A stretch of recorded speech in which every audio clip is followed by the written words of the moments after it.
Good morning, good afternoon, good night, whenever you are listening to the pod. We have a million things to talk about today, but the first thing, before we get into Ja Morant trade that happened, LeBron, AD, Draymond, the Raptors, and Kawhi, the thing I wanted to talk about first was Malik Beasley and Ed Davis being indicted in this gambling scandal and how it also connects back to Jimmy Butler. So let's get into that first, and we're going to try to stay on track as much as we can, because I'll also be reading from the legitimate court document from the case of, I believe it's New York, or the District Court of New York versus these people. So the first thing we want to talk about is the people involved in this case. So obviously you've heard about what has gone on with Malik Beasley, Ed Davis, how Malik Beasley owed Ed Davis money for gambling debts when they became friends on the Timberwolves, and that is what led to this entire gambling ring that was created, where Beasley was doing things in games that Ed Davis was telling him to do. So let's get into the conspirators first, because that helps us understand who's a part of this case and their roles in the case. So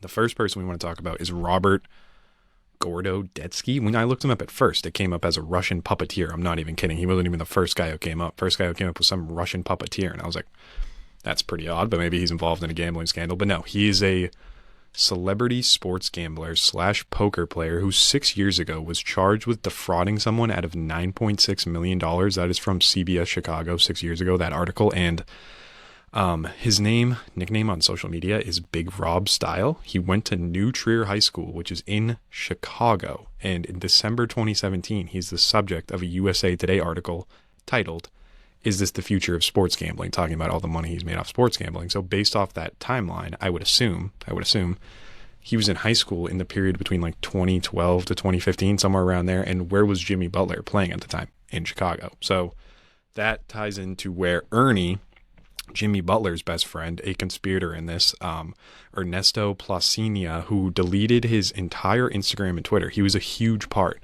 of Jimmy Butler's crew, I would say. He would literally tweet out stuff about Jimmy. He would tweet stuff at Warriors, and he radio hosts, a huge defender of Jimmy. They're very close friends, and also very weird that after all this information comes out where he is involved and is someone who is close to Jimmy Butler, Ernie, we'll just call him Ernie Palencia, or Ernie, Jimmy's best friend.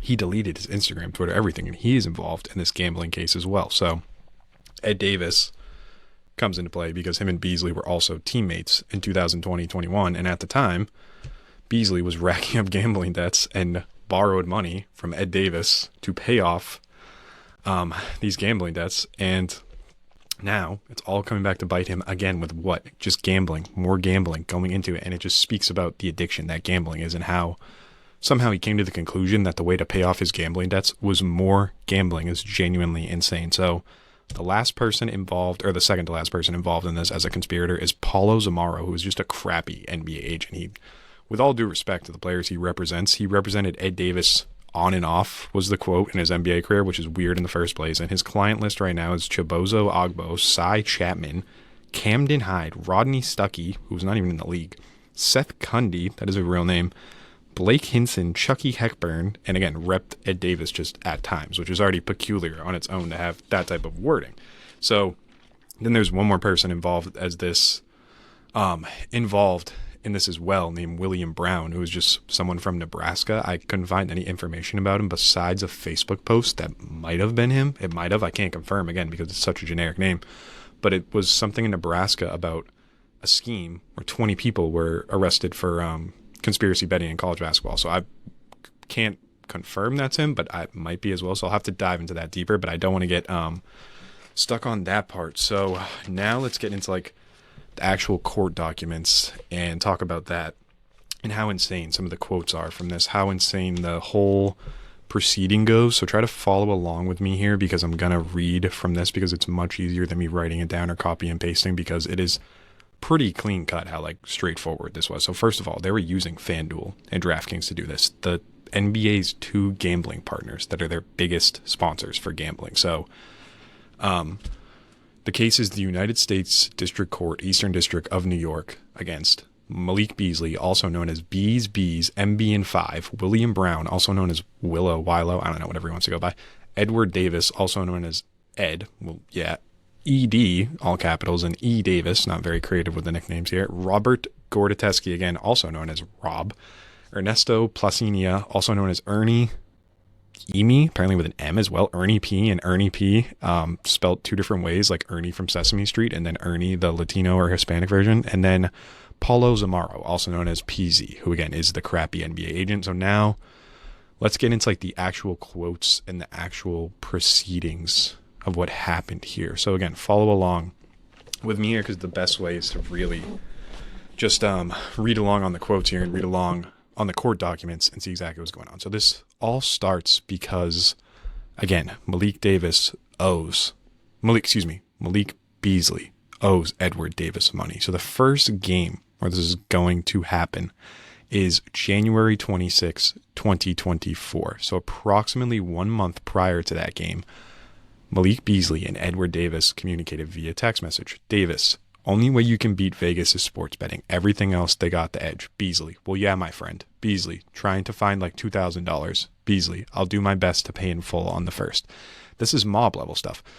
Davis, you got Snapchat. Beasley, not really. Why? Not really? You not really don't have Snapchat? It's a yes or no question. You don't have Snapchat, which goes to show what is the thinking process here for Malik Beasley from the jump. What is his level of how he's able to understand things?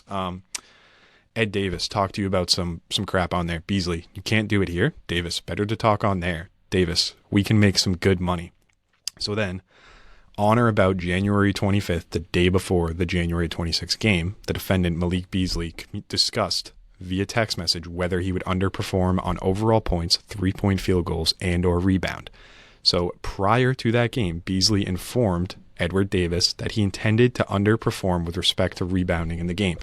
Beasley provided this information to Davis to obtain a promised bribe payment and for the purpose of enabling Davis and the other co-conspirators to place wagers based on this non-public information. So let's get into some of the prop bets, some of the rebounding, everything. So in the hours leading up to this game, they placed numerous bets where they knew, worth tens of thousands of dollars, where they knew that Malik Beasley was going to underperform. So, for example, at the direction of the defendant, Robert Gordatowski, co-conspirator number 2, placed multiple bets on the under rebounds on betting company number 1's mobile application, totaling approximately $21,000, which profited approximately $14,000. At the direction of the defendant Paulo Zamaro, co-conspirator 4, placed at least one bet on Beasley's under rebounds on betting company's 2 mobile application, totaling approximately $2,500, which profited approximately $1,600. Another one. At co-conspirators 1 directions, multiple bettors placed bets on Beasley's under rebounds on betting company 2 and betting company 3's mobile applications, totaling more than approximately $10,000, which profited thousands of dollars. And during that January 26th game, the defendant Malik Beasley played 27 minutes, scored 3 points, recorded 1 assist, and had 3 rebounds. Now, what was his rebound line for that game? 3.5. And obviously his points and assists were higher than 3 points and 1 assist.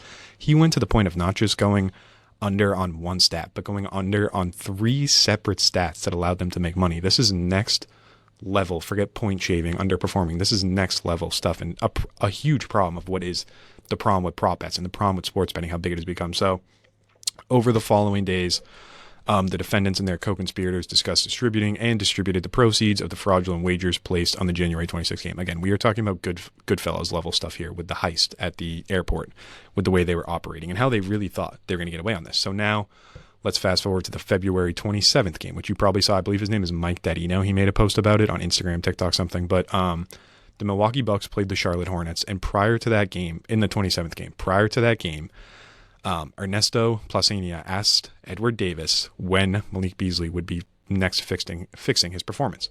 Davis responded, "Whenever I say, just going to chill tonight, but after this, it's go time."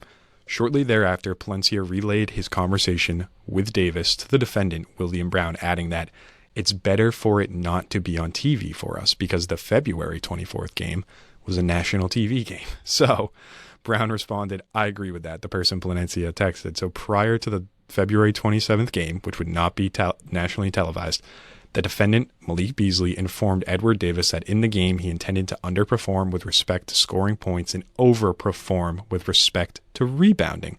Beasley provided this information to Davis to obtain a promised bribe payment and for the purpose of enabling Davis and other co-conspirators to place wagers based on this non-public information. Davis then gave this information to all 5 of the conspirators, Gortatski, Palencia, Zamarno, and enabled them to place fraudulent wagers.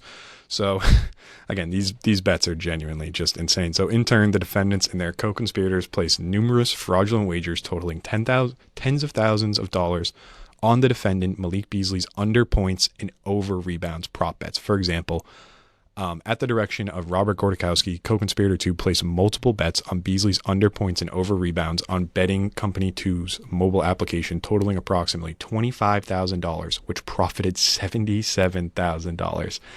And then upon receiving the non-public information about Beasley's anticipated performance from Ernesto Placinia, the defendant William Brown placed 2 straight bets on Beasley's under points on betting company 2's mobile application, totaling approximately $5,000, which profited $4,000. And then at the direction of the defendant Paulo Zamaro, another conspirator, placed a bet on Beasley's under points and over rebounds on betting company 2's mobile application for $5,200, which profited approximately $18,000, and a straight bet on Beasley's under points on betting company 2's mobile application, totaling approximately $1,000, which profited approximately $800. So during that game where they placed all these under bets on him and the over for the 3.5 rebounds, he played 26 minutes, scored 6 points, had 4 assists, and got 4 rebounds, which was over the line of 3.5. So Beasley's underperformance in points for the game, 6 relative to the betting line, approximately 12.5, and overperformance in rebounds for the game, 4 relative to the betting line, approximately 3.5, resulted in the success of numerous fraudulent wagers placed by the co-conspirators. And again, thereafter, they discussed distributing the funds, blah, blah, blah, blah, blah, blah, blah, all that. What's it called? Blah, blah, blah, blah, blah. Sorry, give me a second.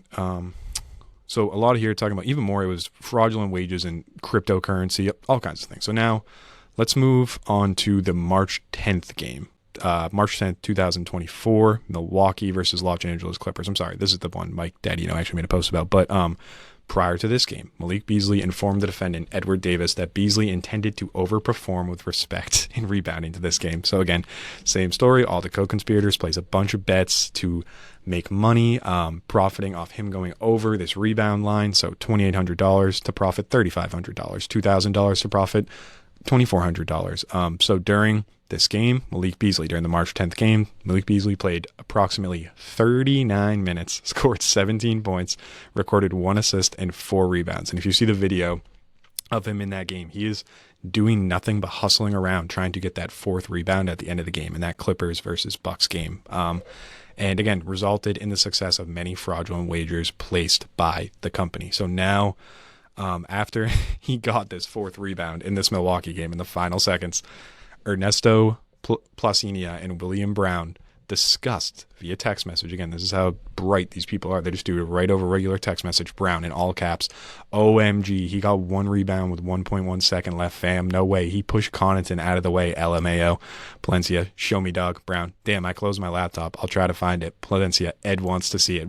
Again, like Ed is the mob boss. Brown contested it and got the board. LOL. Palencia, bruh. Brown, fam, we were 1.1 seconds away from being down thousands, LOL. And then Palencia, what's funny is after he got it, he had a big sigh of relief. Like, dude, it's one thing to like make yourself guilty, but this is just next level stupidity from everybody else involved in this case. So then approximately 2 days after the March 10th game, the defendants Edward Davis, Ernesto Placinia, Paulo Zamaro, and Robert Gortatski exchanged text messages in a group chat from which Davis removed himself mid-conversation.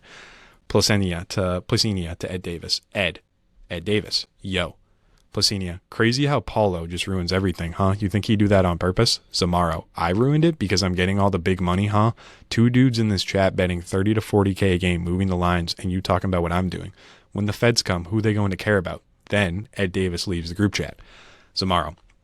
Ed left. Gortatski. LOL. Why? Zamaro. To get that off his phone. Gortatski. Haha, Ed printing. Just, again, the level of intelligence that they think leaving a group chat would just erase the group chat from your phone, erase the history of the group chat. So,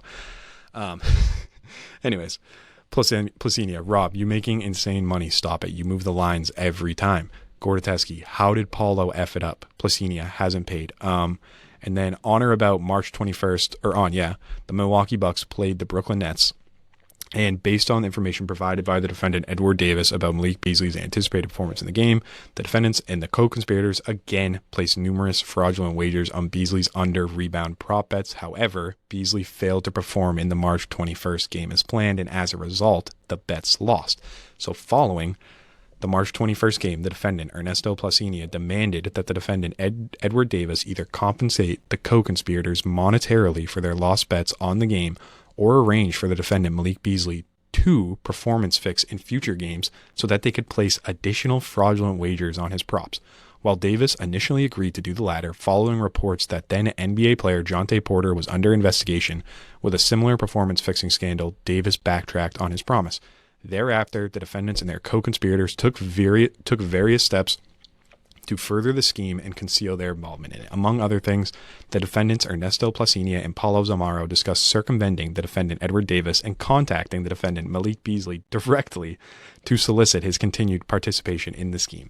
As discussed with Zamorano, Placencia contacted Beasley directly to solicit his continued participation in the scheme, and Beasley deleted messages and Davis removed himself from conversations that evidenced their participation in the scheme. So when we really get into this, it is insane how this all started with Malik Beasley owing Ed Davis money for gambling debts. And who's to know exactly what these gambling debts were for? Because there are so many things that have come about Malik Beasley, about owing his dentist money, about owing this renter money, about even in the court proceedings, he's listed as a resident in 3 separate states, which shows you how many places he has residences that he's not even living in, that I'm sure aren't rental properties based off his income right now. And he owed money to a barber. And again, this all started with him owing money to Ed Davis, and there was even times they were talking about how Malik Beasley was on the plane, and his agents were telling him he needs to shoot more three-pointers because that's how he's going to make more money, is shooting threes, and he needs to pay back these debts. And it's just ridiculous how this leads to all these counts now that these people are facing, where they could be facing legitimate jail time. And if convicted of these crimes, any property, any assets that any of these people have will be taken by the government. They will not just be going to jail. They will be destitute and poor when they get out. They will have nothing in terms of assets, nothing in terms of what they own. When they get out, it will be like GTA San Andreas. When you're fresh out the car, whatever, you have nothing but the white t-shirt and the jeans on your body. That is all these people will have if they are convicted of these felonies, of these frauds. So count number 1, conspiracy to commit wire fraud. Count number 2, bribery in sporting contests. Count number 3, honest service wire fraud conspiracy. Count 4, conspiracy to commit money laundering. And I think that's it for the counts. I'm sorry. Yeah, that's it for the counts. And again, back to the point. It's not just if they get convicted. It's not just whatever this leads to for that. If they get convicted of any of this, they are losing everything they have forever. Even if they're only in jail for 5 years, whatever, they are starting from scratch at another level. And I think we'll have to be involved in something with anti-gambling, with something along those lines is the only way they could ever make their money back. They will never be able to reach the level of what they had before, or even that normal lifestyle.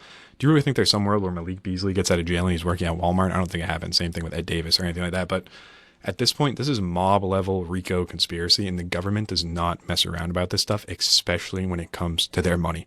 You can screw over the government, you can screw over big companies with a lot of things, but once you start messing with money, once you start messing with the IRS, that is when they will come a knocking and they will get what they want every single time. So that is it for that recap of that. We're going to put a pause on this one. We'll pause the video for right now, and then after that we'll jump into the rest of the NBA news and notes. The Ja Morant trade, LeBron, Curry, Draymond Green, Kristaps Porzingis re-signing, Drew Holiday staying in Portland, Jaylen Brown, all that stuff. So we're going to pause right here, jump back around, take a break, and I'll be right back. Alrighty, we're back. Now let's talk about some stuff that has happened in the NBA that does not involve point shaving and RICO cases and federal government and everything else. So Ja Morant has been traded to the Portland Trail Blazers for Jeremy Grant and Chris Murray, which even as low as I had said Ja's trade value was, as I had said, like, his value as a player had sunk, even to the Grizzlies, how it had sunk, there is no world, I don't think, where I thought the return would be this little, especially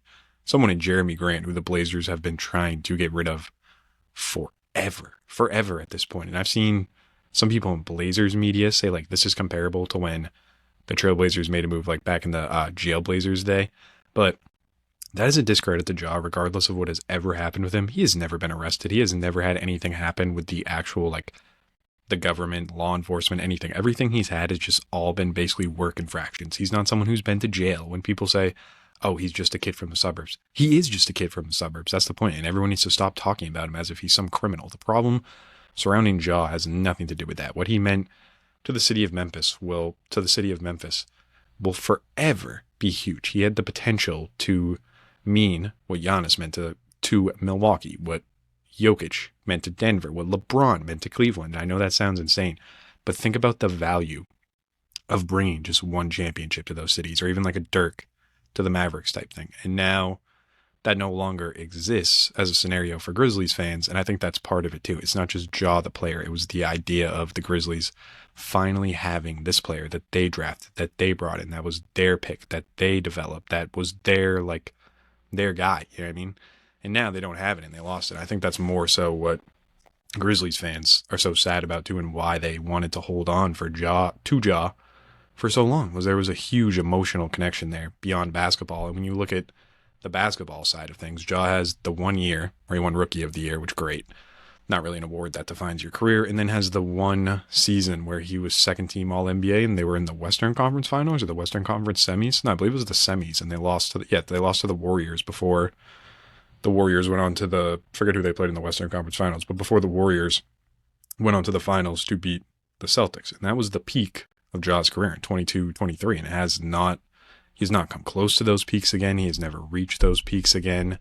And since his in 2000, or was it 22-23? Yeah, 22-23, I believe it was. One of those 2 years, wherever he played the Warriors, and whatchamacallit, that was as far as they went. But again, that his best year, 21-22, where he was 7th in MVP voting, All-Star, second team All-NBA, that was his best year 3-point shooting wise. And that is the key for Ja, is can he get that 3-point shooting it doesn't even have to be a high volume. That year he was 4.5 3-pointers attempted per game at 34%. But every other year in his career, 33%, 30%, 30%, 30%, 27%, and 23% this past season in 20 games played. And in 25, when he played 50 games, he shot 30% on 5.7 3-pointers attempts per game. And that is the problem with Ja. It is not the criminal history with Ja. They're the supposed criminal history, He doesn't even have a criminal history. The infractions with the NBA, whatever you want to call it, that's not the problem. The problem is he's a 6'3", 180-pound point guard who can't play defense and can't shoot threes. And who is that in today's NBA? That's just Dennis Schroeder. If you can do that, you're just Dennis Schroeder, especially if he's not going to be dunking, he's not going to have the crazy athleticism he once had. Then at that point, you are not a sunken asset, but the player you once were is all you are. It's the same way people, sirens in the background. My God, in the little town of Cape Cod. Wonder what happened. Probably an old person fell. But the fall off from what Ja's perceived trade value was to what teams and coaches and everyone realizing how he actually works in an NBA offense as this uber athletic point guard, again, who can't shoot and can't play defense. And I'm not saying he can never get to that point where he can't be a player who does that, but the superstar that teams, fans, everyone, they thought Ja had that potential to be, it fell off in the very same way that Zion, once the hype of his paint scoring and he's getting his own rebounds and everything, all these crazy highlights. It doesn't really matter when you're not going to learn how to dribble outside of dribble handoffs, when you're not going to learn how to be an efficient defender besides being a weak side defender. If you're Zion, you're not going to develop any jump shot and be a 60% free throw shooter. That's what happens with these type of players. They hit this plateau. It's like this Steve Francis type career arc too. And you can say it's crazy to compare Ja Morant to Steve Francis, but I mean, Steve Francis in his first 6-7 years had two more All-Star appearances than Ja Morant had, and also won Rookie of the Year. And it's a very similar career arc in that sense, where these players who again are like super athletic and have that one super great trait of athleticism, but aren't like Ja isn't 6'6", 220 pounds and super athletic. He's the size of some average humans. He's not some 6'6" person. He's 6'3", 180, and you need to be a player who's like a Steph Curry, a Damian Lillard, even like a De'Aaron Fox, those type of players. At that size, that is the type of player you have to be to continuously succeed in the NBA and be a part of starting lineups. So I think this is where eventually even Ja transitions to a role where he's not playing even 32, 31 minutes a game. He could be playing 25, 26 minutes a game in this Blazers backcourt with Drew Holiday, Scoot Henderson, and Damian Lillard. And they said they have no plans of trading Drew right now, which who knows, they might, but they could play all four because they're saying they're going to play Drew at the wing as well. So I'm interested to see how the trade works out for the Blazers in that sense too. Again, I don't think anybody who said this was a bad trade for the Blazers or who said like um that it was anything along those lines comparable to the Jailblazers, that's insanity. That's not fair to Ja. That's not fair to anyone in the Blazers organization at all. Again, Ja has never been arrested once in his life, never had an actual infraction with the law, and people talk about him as if he's like Jeffrey Dahmer or something on a basketball court. So, back to the impact that it could have had if Memphis, let's say Ja brought Memphis to the finals. Something I wanted to talk about was all the like possible celebrities from Memphis, Tennessee that are from there, right? So you have Justin Timberlake, Morgan Freeman, Yo Gotti, Glorilla, Penny Hardaway, Kathy Bates, Miley Cyrus, Johnny Knoxville, and Megan Fox. So like, dude, celebrity row at a Memphis Grizzlies final game would have potentially been electric. So side point in that sense. Moving on to LeBron, AD, and Draymond, the whole thing with their extensions and crap, plain and simple. It's already been put out. Windhorst at first came out and was like, oh, whatever, LeBron's trying to get his to the Warriors and AD to the Warriors. Cut the crap, bro. You're going to trade Jimmy Butler for that? Cut the crap. That'd be a PR disaster, and teams don't operate like it's NBA 2K. All that is Rich Paul trying to weasel his way, as he always does, and manipulate teams, manipulate whatever it is, and get AD, LeBron, and Draymond their last contracts at the end of their career. That's it. You just saw Trae Young get 4 years for $212 million, what it was. And now that sets the table where he can say, well, what is the impact of LeBron, Anthony Davis, and a Draymond type player with getting these contract extensions? And that's all he was doing. He was trying to create leverage by leaking these reports, leaking them to ESPN, Shams, whoever he did. So, moving on to the Raptors and Kawhi situation. So it says they've had serious discussions about sending Kawhi to the Raptors from the Clippers, but the holdup has been that the offer from the Raptors is not sufficient to what the Clippers want. They're offering Brandon Ingram, Jakob Poeltl, and I think it was Jacoby Walter. And they want them to throw in, the Clippers want the Raptors to throw in Colin Murray-Boyles and a couple picks as well, and I just don't think you're getting that for 34-year-old Kawhi Leonard, who is being investigated as a part of also another federal investigation among the many in the NBA. Chauncey Billups, Malik Beasley, Damon Jones, Jonte Porter. It doesn't end. But again, another player who's being investigated is about to be on the other side of 30. I don't think you want to give up too many assets for that, even if he wants to be in Toronto and would sign an extension. I'm sure he would. He's going to be 35 years old. Why wouldn't he want another $200 million? Of course he'd sign an extension in Toronto if the Clippers aren't willing to give it to him. So then Duran and the Pistons, they're exploring sign and trades with the Kings and Lakers. So we could see what comes of that. I think that would be the Kings. I don't know what you're doing. I guess you bring in a young piece. That's fine. You have the money to spend on them. Sure, I kind of see it. But I think they should just go full rebuild at this point and not even bring anything, honestly. Just try to be as bad as you can if you're the Kings. And then for the Lakers, that would be a great trade for the Lakers. And Luka and Duran together would be amazing. Cade and Duran together was great, but Luka and Duran, I think, is that next step up of that Cade type player. They're very similar, but Luka is the tier above that, where he has like the crazy, where he can give you like a 60, 10, and 10 game, which maybe Cade gives us that one day, but just hasn't yet. But I think Luka has that type of gravity, that type of effect, where he could bring out that player in Duran that we know he has the potential to be this all NBA player.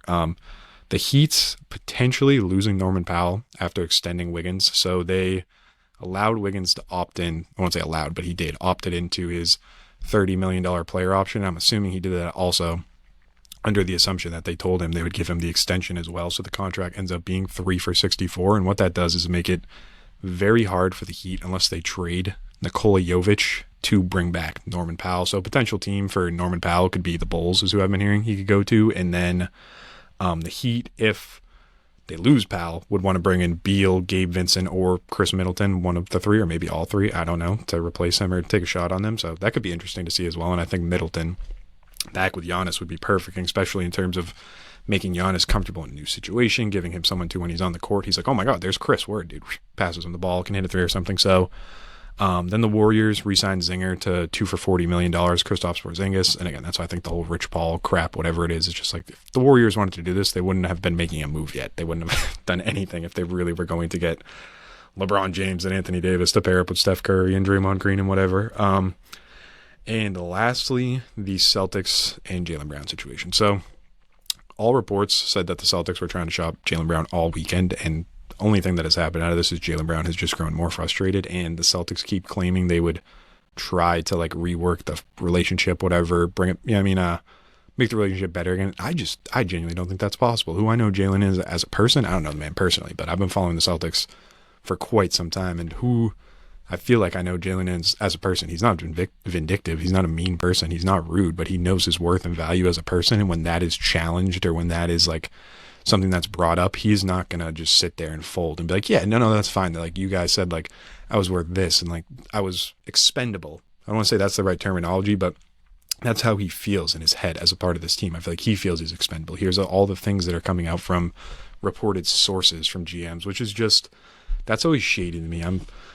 It's very, very shady. Like, when reporters will come on ESPN and it's like, oh, example, Bobby Marks. He's a good reporter, whatever, good cap guy. But when he comes on there with like a smile on his face and he's sitting there saying like, oh, I've had multiple sources within front offices who tell me analytically Jaylen Brown is the 7th best player on a team. What do you, that is just talking out of your ASS. Like, that is nonsense, truly.